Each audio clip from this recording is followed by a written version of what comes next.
La Chorcha. ¿Qué tal? ¿Cómo están? ¿Ustedes qué dicen? ¿Qué cuentan? Nosotros regresando a esta tercera temporada de La Chorcha, en la cual presentaremos una serie de entrevistas, de diálogos, de pláticas con diversas personalidades de nuestra entidad y quien se ponga enfrente, como siempre lo hemos hecho, pero siempre chorcheando, cotorreando, a lo mejor con expresiones que pueden o no molestar al entrevistado, cosa que tampoco nos interesa mucho, siempre lo haremos con mucho respeto, pero siempre lo haremos por el principio de mostrarles a ustedes lo mejor de quien entrevistamos.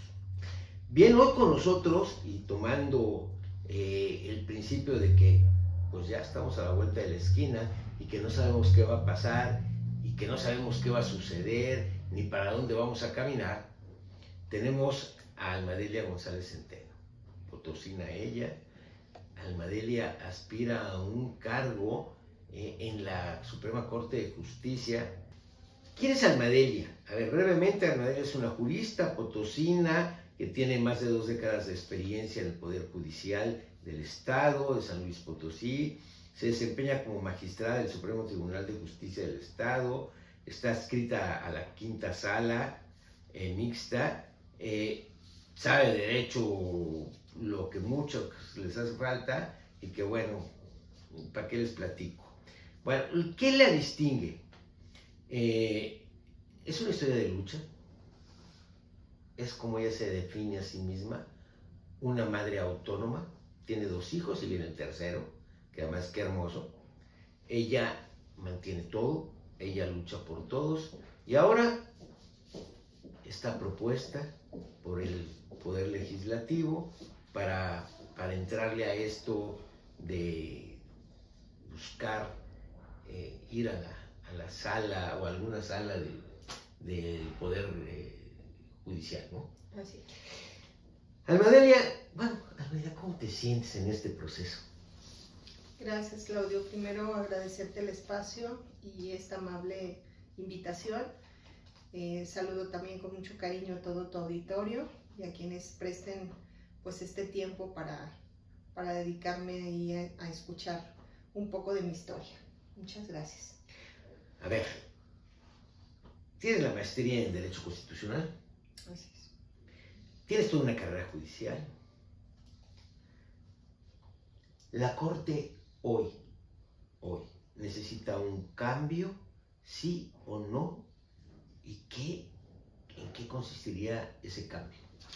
Claro, sí, fíjate que justamente la reforma judicial trae 2 ejes importantes que han socializado a través de las redes y a través de este comunicado que se hizo de manera general y además oficial el 15 de septiembre del 2024, en el sentido de ser una corte alejada de la corrupción, de temas de corrupción.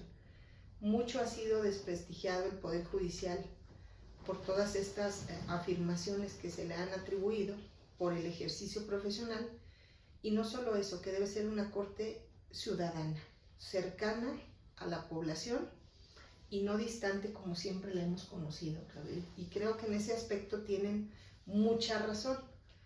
¿Y por qué lo afirmo? Porque ciertamente pues los espacios que tiene la Corte, el trabajo, la dinámica de la Corte, pues dista mucho del día a día de otros tribunales, tanto del fuero local como del fuero federal. ¿Por qué? Porque solamente ciertas exclusividades de asuntos llegan a la Corte. Obviamente la Corte no puede conocer de todo, cuando nosotros deberíamos entender que por ser un máximo tribunal, pues debe ser una Corte abierta, ¿no? Y abierta a todo. Sin embargo, hay reglas, hay una organización, hay una ley orgánica que establece qué tipo de asuntos tiene que conocer la Corte, y a lo mejor eso es lo que hace falta que la gente conozca. A ver, ¿estás proponiendo también que esto se haga, que se abra a la ciudadanía a través de foros, un diálogo directo con el ciudadano, con la sociedad? ¿Pero acaso esto no retrasaría más los procesos, las definiciones, que de por sí son muy largas? Fíjate que lo que yo propongo es simplemente ser muy accesibles y escuchar los reclamos de la gente. Yo entiendo que la Corte tiene ocupaciones importantes y no solamente en el aspecto de dar a conocer asuntos relevantes que te van a impactar en tu vida y que además debemos replicar los estados en nuestros tribunales, pero a lo que voy más allá es que la Corte no solamente esté atrás del escritorio resolviendo, que también tenga esa interacción ciudadana en donde tú expreses aquellas cuestiones que tengan que ver con violaciones a derechos humanos y que la Corte debe entender qué realmente necesita, ¿sí?, escuchar de las personas para modificar o transformar esas ideas que a veces son muy cerradas. Hemos visto los debates de la Corte y muchos podemos estar de acuerdo o no en lo que se decide, y lamentablemente ahí, ¿qué decide? La mayoría, ¿sí? ¿Qué implica? Que no todos estamos a veces de acuerdo, pero que sin duda las reglas que tienen para votar los asuntos y para emitir una determinación de carácter general se guía por el número de votos. Y eso la gente tampoco lo entiende. Cosa distinta cuando tú eres una corte abierta, escuchas esas demandas, las tomas en cuenta, porque no solamente es escuchar, es analizar realmente el contexto que te están poniendo sobre la mesa y ver que de esos reclamos realmente te pueden orientar o te pueden normar un criterio. Eso es a lo que yo me refiero. Pero eso no llevaría un proceso más largo en los casos, en lo que se analiza, y además muchas de estas situaciones que te llegan a ti o les llegan a los ministros o les llegan a los jueces, pues ya vienen viciadas, ¿no? Sí, por supuesto. Yo creo que lo que debemos hacer es optimizar sí nuestros tiempos y no solo concretarnos a resolver las causas bajo las reglas y lineamientos legales, que eso es, sí, en principio una obligación que tiene la autoridad jurisdiccional. Yo a lo que voy más es que la Corte se dé el tiempo, además de lo que está resolviendo, de poder escuchar a la gente de manera directa. Tiene que dedicarle tiempo y pensamiento. Ya tendremos una organización, debemos tener una agenda empatada también con los reclamos ciudadanos, de manera que no nos obstaculice a lo mejor el trabajo del día a día. Yo creo que sí se puede. O sea, yo no lo veo tan lejano, no lo veo imposible. ¿Cómo lo vayamos a estructurar? Y de yo llegar a ese espacio, pues creo que sería una tarea y un compromiso que yo desde ahorita estoy asumiendo, de poder establecer esas pautas y combinar la obligación que tenemos como juzgadores con la escucha del ciudadano. Ahora, otro aspecto más que tú propones es la evaluación de productividad de la Corte. Creo que evaluar, o sea, todo aquello que no se mide, ¿sí?, no funciona. Es un hecho, aunque a muchos no les parezca. Ok, esa es una parte. Pero ¿cómo se va a evaluar? ¿Se va a evaluar por la cantidad de casos que resuelve? ¿Se va a evaluar por la calidad de los casos? ¿Por la complejidad? ¿Cómo se va a evaluar esto o cómo lo propones? Sí, mira, hay dos puntos de los que yo parto para poder establecer esa propuesta, porque no son promesas, son propuestas que a mí se me ocurre como candidato a un poder judicial, porque no somos políticos, ¿sí? O no deberíamos entendernos o que la gente nos socialice o nos compare con un político. ¿Por qué te digo que es importante que la gente sepa qué trabajo estamos haciendo, cómo lo estamos haciendo y además si los resultados que estamos dando son los óptimos? Porque un ministro o ministra de la Corte solamente puede salir por dos razones: por renuncia al cargo, que tú sabes que eso pues lo vamos a ver lejanísimo, y más ahora en 12 años que están proponiendo. Bueno, no, tan lejano, ya lo vimos hace un año o dos, ya no sé. Pues sí, con lo de Arturo, ¿verdad? Sí. Con el ministro Arturo Saldívar. Y la otra es por juicio político. Seamos honestos, ¿quiénes son los que podemos abrir o llevar a cabo un juicio político? Son por ciertas especificaciones técnicas que no viene ahorita a relucir o a quitarnos el tiempo en eso, pero que no cualquiera lo puede hacer y no bajo cualquier circunstancia. Porque yo creo que sí es importante que la gente sepa cómo evaluarnos. Es cierto que hay un tribunal de disciplina, ¿sí?, que va a operar y que te va a vigilar y se va a encargar de estarte midiendo o de estar revisando que tú estés haciendo bien las cosas.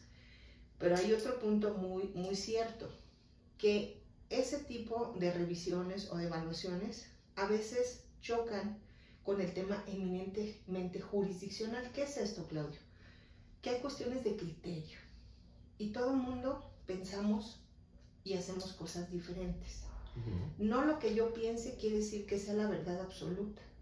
Por eso yo sí creo que además de esas mediciones y esas certificaciones que yo quiero que las tengamos cada 4 años, que tienen que nos las hagan, en donde demostremos que tenemos la capacidad, que estamos constantemente formándonos en las materias para las cuales nosotros estamos ahí designados a resolver en tiempo y forma, que las determinaciones o decisiones que nosotros emitamos, porque te van a impactar en tu vida de cualquier forma, en tu libertad, en tus posesiones, papeles, derechos, etcétera, realmente han sido las idóneas y las adecuadas. ¿Cuándo se siente la gente escuchada, Claudio?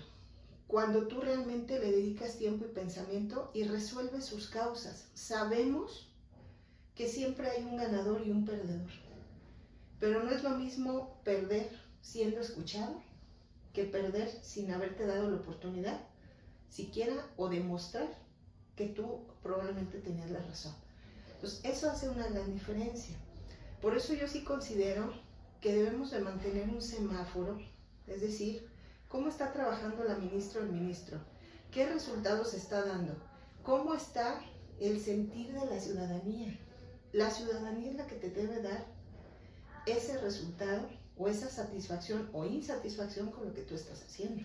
Ahora, ¿cómo se va realmente cómo va a entender la ciudadanía lo que estás haciendo? Y si ellos son los que te van a evaluar, ¿cuál sería la forma? Es que se me va complicando en la medida del trabajo que tienen ustedes. Fíjate, hay un punto bien importante que yo no he tocado y que quiero que sepa el auditorio, es que ahora la responsabilidad de que tú pongas a un funcionario público en el ejercicio de la administración de justicia va a ser exclusivamente del ciudadano. ¿Tú sabes lo que implica eso? El que tú ahora vas a decidir quién va a estar en ese espacio. Hay una corresponsabilidad. Tú decidiste poner ese funcionario y el funcionario, bajo el argumento de que tuvo tu voto, tu confianza o tu convicción, ahora puede o no dar resultados. Y eso es un tema bien importante que a mí me ha llamado mucho la atención, porque la gente, además de que puede estar ahorita escéptico, renuente a votar, pues no sabe lo que implica tomar esa decisión. Porque en principio esto nunca se había dado, Claudio, este es histórico. Por eso hay una razón muy válida en todos estos debates que hubo previos a la aprobación de esta reforma, de que el juzgador no tenía por qué ser puesto por voto popular. ¿A qué le está apostando la reforma? ¿Sí? A una transparencia, a una eficiencia y a una legitimación de esos funcionarios que van a ocupar esos importantes cargos. Y yo creo que la única manera en que nosotros podremos dar resultado a aquellos que están confiando en nosotros o que vayan a votar por nosotros es precisamente a través de esta evaluación y de esta, pues sí, parece algo lejano o difícil, esta evaluación estadística y de resultados, pero también combinados con la opinión pública, con la opinión ciudadana, sobre todo de quienes están inmersos en un asunto. Esto no va para todos. Habrá quienes pues en su vida pasen por un tribunal y qué bueno, pero también las grandes cargas de trabajo que hay en los tribunales, sobre todo en materia familiar, nos van a definir el día de mañana qué estamos haciendo bien y qué no, porque las estructuras de la sociedad están sustentadas principalmente en la familia. Entonces ese es un punto importantísimo para mí. O sea, tendremos juzgadores, magistrados que nos merecemos y bueno, a ver si entendemos, así como gobernantes, ¿no? Tienen el gobierno que se merecen, ahora tendremos, entre comillas, los jueces que nos merecemos. Bueno, sí, pero yo no voté. No, pues es un problema tuyo, no lo hiciste porque no lo hiciste. Yo sé. En fin, ahora, el hecho de la medición de la eficiencia, ya no de la calidad, sino de la eficiencia, ¿qué tan eficaz es un juzgador? ¿Sí? ¿Bajo qué perspectiva? ¿Y quién lo va sobre todo a evaluar cada 4 años en sus conocimientos? Sí, mira, la propuesta va muy encaminada al tema muy, digamos, práctico, ya en el ejercicio propiamente profesional. Yo te comparto un poquito mi experiencia. Desde que yo inicié a estudiar la licenciatura, pues a mí me gustó mucho tener ese sentido de justicia, de defender la ley, de resolver las justas causas y sobre todo de ser imparcial, ¿sí? De no mirar al lado de quien yo estaba de favor, porque al final sea una persona la que haya actuado de una manera o de otra, al final son seres humanos y tienen ahí la problemática encima. ¿Cómo yo podría estar estableciendo esas mediciones? Reitero, sí es un tema que a lo mejor ahorita pues difícilmente lo vamos a poder entender en función del resultado que nosotros demos, pero fíjate que uno de los reclamos muy importantes que tiene la sociedad es que la impartición de justicia es lenta, es costosa, es desgastante y extenuante en todos los ejes que tú puedas voltear a ver. ¿Y qué es lo que quiere la gente? Pues que sea pronta, expedita, que haya otras alternativas, y sí las hay, Claudio, solamente que no nos hemos preocupado por generar una cultura de paz en México. Y eso es un tema fundamental. Y te lo digo porque yo también fui directora del Centro Estatal de Mediación y Conciliación del Estado de San Luis Potosí, del Poder Judicial, concretamente en mi tribunal. Y ahí te das cuenta que hay todas estas alternativas antes de ir a un tribunal, que te van a evitar el desgaste, que te van a evitar que tú tengas un costo extra de por sí llevar tu asunto a un tribunal y pagarle un abogado, y sobre todo que dure los años ahí estancado. La gente quiere resultados en tiempo y forma. Las leyes te prevén términos procesales en los que tú como funcionario público tienes la obligación de resolver una causa. ¿Qué pasa? ¿Y qué pasa primero de por qué no se cumple con esa expectativa del derecho? Pues que van surgiendo en el camino muchas cosas, que no tienes personal, que el personal que tienes pueda no estar funcionando, que se obstaculice a través de múltiples recursos que las otras partes utilizan como estrategia para ir obstaculizando tu camino procesal y un sinnúmero de cosas. Pero nosotros como directores del proceso, ¿sí?, juezas y jueces, tenemos la importante obligación de vigilar eso, que se cumpla. Y creo que esa parte es la que tenemos que cuidar y ahorita sobre todo reforzar. Por eso yo sí digo también en algunas de mis propuestas que México sí necesitaba un cambio, Claudia. Sí, sí. Eso no lo vamos a desconocer. Y muy a profundidad en el tema de la impartición de justicia, que a lo mejor luego nos andan confundiendo con las fiscalías, ¿sí? Porque piensan que el Poder Judicial son las policías. Y también la gente debe entender que somos instancias destinadas a diferentes formas de actividad. Las fiscalías propiamente es la denuncia que tú haces de la comisión o posible comisión de un hecho delictivo, y los tribunales son para administrarte tu justicia. O sea, entender eso, pues a la gente pues se le complica, porque no es un tema sencillo. Y acusar al juez cuando no va a favor de esa persona, o cuando consideran que en derecho no se cumplió con la demanda solicitada o con el delito que cometió el otro. ¿Sí? Entonces, ¿qué pasa? No, pues el juez lo soltó. Sí, se suele dar mucho eso. Y te voy a decir por qué. Somos un engranaje. Es cierto que la fiscalía luego tiene mucha relación con los tribunales. ¿Por qué? Porque las carpetas de investigación que se generan en las fiscalías y que tienen que ver con la detención de una persona, con la vinculación a un proceso de una persona, finalmente terminan en tribunales, ¿sí? Y los tribunales tenemos la importante obligación de revisar el debido proceso. ¿Qué es eso? Que lo que se haya hecho en fiscalía se haya hecho bien. Y si no, la propia Constitución te indica que no puede continuar una persona privada de su libertad. ¿Y a quién le toca hacer ese trabajo? Al juzgador. Ese es el gran. Aunque se haya equivocado el de atrás. Aunque no necesariamente sea el juez el que se haya equivocado. Claro. Tienes toda la razón. Claro. Y esto es lo grave, y esto es lo que nos ha llevado, o nos llevaba a decir, que de alguna manera, desde el concepto de corrupción, que sí existe y sí existía, hasta de la incapacidad o poca capacidad que han tenido los jueces, sin darnos cuenta de que hubo un proceso anterior que fue el que vició todo. En fin, esta es parte de lo que estamos tratando de cambiar. Yo aquí quiero hacer una pequeña precisión en el tema de corrupción, Claudio, porque efectivamente sí es cierto que es uno de los ejes de la reforma judicial, no menos importante, al contrario, pero que no es exclusivo de los poderes judiciales. Ah, no. Eso sí lo quiero aclarar. Claro. Yo creo que la corrupción permea de muchas formas, ¿sí? Desde que tú puedas llegar a un puesto por un favor político, por un acompañamiento, por el respaldo de cierto sector con poder, por el renombre, y la corrupción se puede dar de muchas maneras. Lo que sí creo es que nosotros como funcionarios judiciales, sobre todo quienes estamos en el ejercicio de la función, tenemos que legitimar lo que estamos haciendo, de muchas maneras, ¿sí?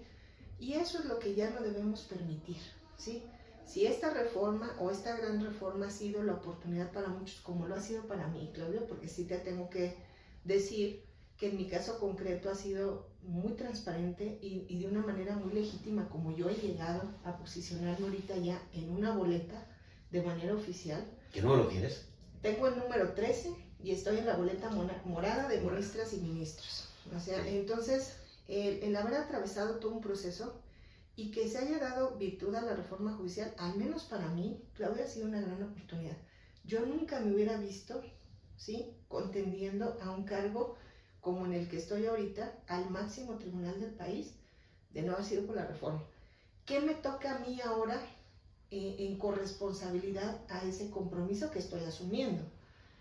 Pues precisamente legitimar y consolidar la reforma en realmente lo que la gente espera, es confiar en sus autoridades. 3 mujeres y 2 hombres. 5 mujeres y 4 hombres para el cargo. Bueno, sí, 5 mujeres y 4 hombres. 4 hombres. Sí, es una mujer más, nada más, cierto. Sí. Son 5, una cosa más ahí en esa parte. Se espera que vote en 15%, no más. Sí. Sobre todo porque aquí la llamada a misa ha sido muy pobre, porque no le entendemos, porque la verdad es, voy a ir a perder el tiempo, porque además ha habido unos dimes y diretes tremendos, porque no se ha sabido explicar, porque además tampoco conocen cómo explicarla, ¿sí? Y que además esto fue sinceramente un capricho y una vanidad de repente. Pudieron haberlo hecho, así como de alguna manera se pueden hacer otras cosas, irlo cambiando de otra forma, no de este golpe tan fuerte. Porque hay que decirlo, Almadelia, si no llega, se queda sin chamba. Ah, eso sí es una realidad, Claudia. Sí, sí, fíjate, y eso es un tema muy padre que me gusta que toques aquí, que yo quiero tratar de hacerle entender a la gente la importancia de su participación, ¿eh? Ahorita lo dije, que ahora la responsabilidad pasa al ciudadano. Eso es un tema que nunca nos había ocurrido, o que no lo habíamos visto así. ¿Qué tiene de complejo este proceso electoral? Que somos muchos candidatos, al menos en lo federal, 881 cargos. Pero lo que la gente no sabe, y creo que le hace falta a nuestras autoridades electorales hacerles ver, es que no vamos a votar por los 881 en tu localidad. Será solamente aquellos que te correspondan en tu estado, en tu distrito, y en la materia que tú vayas a ejercer en ese lugar. Eso ya reduce muchísimo el tiempo. En mi caso concreto, Claudio, yo sí voy a estar en todos los estados de la República, en todos los municipios, en todas las regiones que vayan a tener una casilla electoral. Y esto para mí sí es todo un reto, porque no nada más es en San Luis Potosí, es a nivel nacional. Así es. Pero no va a ser así para magistrados y magistradas federales, para magistradas y magistrados locales, juezas y jueces federales y locales. Se va a ir reduciendo. Aproximadamente van a ser 6 boletas en San Luis Potosí, capital. Sí, qué digo eso. Y aún así yo sé lo complejo. Alguien ayer me preguntó, oye, pero ¿por cuántos candidatos? Yo les voy a decir algo muy sencillo y no se les va a olvidar. vienen casillas arriba. Por ejemplo, en el caso de ministras, vienen 5 espacios que es para 5 mujeres que podemos elegir ministras y 4 espacios para hombres. Pon los que tú creas conveniente y que te hayan convencido. Pero tenemos que ir a investigarlo. Pues se supone que las redes deben jugar un papel importante. Ahora, tengamos la realidad que tenemos en nuestro país, que no todos tenemos redes sociales, claro. Sí, sí. ¿A dónde vamos a llegar nosotros, no? Solamente aquellos que tengan la posibilidad de una red social, de un internet, de una tele, de un radio. ¿Y cuál es nuestra realidad? Y que se metan a ver. Y que estén interesados. Claro, ¿sí? porque yo te voy a decir, Sí. si tú me pones eso o un TikTok de algún, iba a decir un payasito de la tele, pero pues es un payasito de TikTok, pues mejor me pongo a echar cotorreo con mi payasito de TikTok. No, yo entiendo. Y entonces, y la mayor parte de la gente va a estar por ahí. Sin embargo, bueno, esperemos que ese 15% voltee y vea realmente por quién va a votar. Pero la idea no es que recaiga esa responsabilidad solo en un 15%. No. La idea era, Claudio, yo creo que ese es en lo que debemos de trabajar, pues ni modo, hay que entrarle también como candidatos, pero también como autoridades de electorales, a socializar lo más sencillo posible la participación ciudadana. Eso es. ¿sí? Pero ¿cómo vas a socializar con una torta en la mano y decir o un X alimento en la mano? Porque dices, es que esto, así de sabroso y de bueno soy. No, por favor. Bueno, en fin. Yo creo que hay que tomarlo en serio, ¿no? Sí. Hay que ser responsables y en la información tomarlos que en serio. compartimos. Ahora, yo te pregunto ya volviendo a la parte personal, que yo creo que es muy importante y que la gente debe de conocerlo, el hecho de que, ¿qué vas a hacer? Tienes 2 niñas, ya viene el tercero, y si ganas.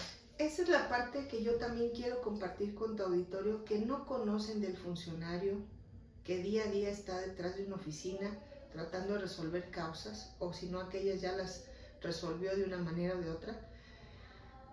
Yo al final soy una funcionaria inactiva, soy magistrada actualmente, pero también tengo una vida familiar, Claudia. Soy madre de 2 hijas que están además en etapa escolar, todavía en esa formación, en ese desarrollo, y traigo a mi tercer hijo en camino, ¿sí? Es decir, soy una candidata además embarazada, que me ha llevado a todavía enfrentar un reto mayor, porque pues nosotros, a pesar de que estemos priorizando nuestra salud, en lo personal, que tengo un embarazo además, pues que tengo que cuidar, pues tengo que estarme enfocando también en cumplir con mi función en mi horario laboral, incluso fuera de él. Y es cierto, Claudio, yo estaba a 3 años de jubilarme, si todo iba bien. ¿Qué pasa ahora con mi reforma judicial, que además alcanzó a mi estado y que me llevó a tomar decisiones, ¿no? Que yo estoy hasta el 15 de septiembre, aparentemente en mi puesto, y el día 16 ya no soy ni jueza ni magistrada. ¿Por qué te digo esto? Porque yo atravesé por varios puestos a lo largo de estos más de 20 años de experiencia de carrera judicial dentro del Poder Judicial del Estado, que pues me han permitido formarme, tener convicciones, tener un panorama pues más completo de todas las materias en las que me ha tocado participar como funcionaria jurisdiccional o judicial, perdón, y ejercer la función jurisdiccional, que no es un tema menor porque tenemos una responsabilidad importantísima de impartir justicia. Dices, ¿qué voy a hacer el 16 de septiembre? ¿No? Es participar en este proceso y estar a las resultas de los votos de quienes me hayan podido conocer y hayan tenido la voluntad de ir a votar en mi favor, y además pues deberme a eso, ¿no? Y el día de mañana pues tener un plan B, Claudio, también, que no sabemos qué va a pasar. Muchos nos quedaremos sin trabajo, otros tendremos la posibilidad de regresar a algún puestito para el que en algún momento estuvimos de permiso, que no es la realidad de todos, no es la realidad que tenemos todos. Y sí me preocupa, por supuesto que es un tema preocupante, porque como todos, como madre de familia, sostén única de mis hijos, pues sí es preocupante que no puedes desviar también esta situación de compromiso familiar y pues todo lo que implica sostener un hogar, Claudia, ¿sí? Como mujeres, sobre todo, de por sí las barreras que enfrentamos como mujeres para llegar a estos importantes espacios públicos, que no ha sido un tema sencillo y que tú sabes que a través de la historia nos ha costado mucho posicionarnos como mujeres. Así es. Y entender esos dobles roles o roles secundarios que tenemos como mamás y también como funcionarios públicos. Pues Almadelia González Centeno, muchísimas gracias por estar en La Chorcha, número 13. Usted sabrá si va a votar. Boleta morada. Ah, sí, boleta morada. Se me olvida que tienen colores las boletas. Sí. Es la boleta morada. Y acuérdese de algo que es bien importante. Si va a votar, conozca por quién va a votar. Muy importante, Claudia. Muy importante que conozca por quién va a votar, porque no se vale que quienes han tenido mayores ahorros o tienen más lana, pues pueden hacer más campaña, pero en realidad poco se conoce de lo que han hecho en su vida y qué hacen con su vida. Almadelia, una mujer potosina que ha trabajado en San Luis Potosí, por San Luis Potosí, que se ha ido abriendo el camino en el ámbito de la justicia y que hoy por hoy sí, está peleando quizás por un sueño, que creo que todos los abogados de alguna u otra manera lo tienen, de llegar al máximo tribunal de justicia de este país. Almadelia, no puedo decir que voten por ti, porque está prohibido, pero pues ya sabrán si votan o no votan, ¿verdad? Sí. Pero este número de suerte, espero que sea de buena suerte. Muchas gracias, Claudia. Así sí. Será. Muchísimas gracias por estar en La Chorcha. Y usted acuérdese que vamos a regresar con otra entrevista y que nos tiene que seguir siguiendo, porque ya sabe que aquí nada más venimos a cotorrearla. Muchas gracias y cuídese. Muchas gracias, Claudia. Al contrario, gracias a ti. Hasta luego. La Chorcha.